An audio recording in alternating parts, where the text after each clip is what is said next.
Salut à tous et bienvenue. Aujourd'hui, on se penche sur une nouvelle qui va vraiment changer la donne pour des milliers de travailleurs en Israël. On parle bien sûr de l'augmentation du salaire minimum. Allez, on décortique ensemble les chiffres et ce que ça implique.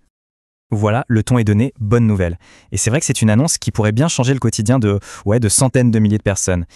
Alors, qu'est-ce que ça veut dire concrètement? On regarde ça tout de suite.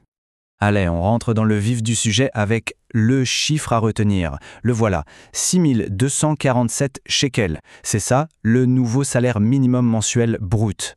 Attention, ce sera effectif à partir d'avril 2025. Alors, on pourrait se demander d'où sort ce chiffre comme ça?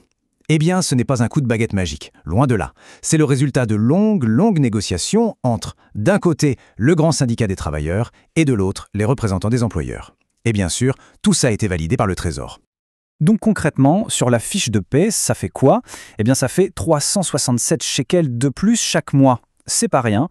Et je le répète, la date à avoir en tête, c'est bien avril 2025. Maintenant, pour vraiment visualiser l'impact, le mieux, c'est de comparer. On va mettre les chiffres côte à côte, l'avant et l'après. Vous allez voir, c'est assez parlant. Alors regardez, le salaire mensuel, on passe de 5 880 à 6 247 shekels. Et pour ceux qui sont payés à l'heure, ça bouge aussi. De 32,30 shekels, on grimpe à 34,33. C'est une belle progression, c'est net. En pourcentage, ça donne quoi? Plus 6,25% sur le salaire mensuel. Franchement, ce n'est pas anodin, surtout avec le contexte économique qu'on connaît. Forcément, ça devrait se ressentir sur le pouvoir d'achat. Mais alors, ce qui est super intéressant, c'est que cette augmentation, ce n'est pas juste une décision ponctuelle. Non, en fait, c'est une pièce d'un puzzle beaucoup plus grand. Ça s'inscrit dans un plan qui a démarré il y a presque 10 ans. Faisons un petit retour en arrière. En 2015, on partait de 23,12 shekels de l'heure. 10 ans plus tard, en 2025, on arrive à 34,33. Quand on regarde la courbe, la trajectoire est limpide. C'est une montée constante. Et si on fait le calcul total sur ces 10 ans, accrochez-vous bien, l'augmentation cumulée, c'est plus de 49%. Oui, plus de 49%. C'est quasiment la moitié en plus en une décennie. C'est énorme! Et là, c'est le point clé, le plus important même. Cette hausse, elle n'a pas juste servi à compenser l'inflation.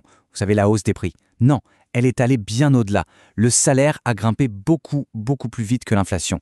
Et ça veut dire une seule chose, un vrai gain de pouvoir d'achat pour les gens. Et derrière tout ça, il y a une idée, un objectif bien précis qui a été posé dès 2015. L'idée, c'était d'utiliser le salaire minimum comme un levier, un véritable outil pour faire reculer la pauvreté en Israël. C'est vraiment la philosophie de fond de toute cette stratégie. Bon, maintenant qu'on a vu les chiffres et le contexte, la question qui se pose, c'est qui est touché concrètement? Et quel est l'impact de tout ça, aussi bien du côté des salariés que des patrons? Alors, pour se rendre compte de l'ampleur du truc, regardez ce chiffre. 24% des salariés en Israël touchent le salaire minimum. Ça veut dire quasiment un salarié sur 4. 1 sur 4. Donc oui, l'impact de cette mesure, il va être absolument considérable.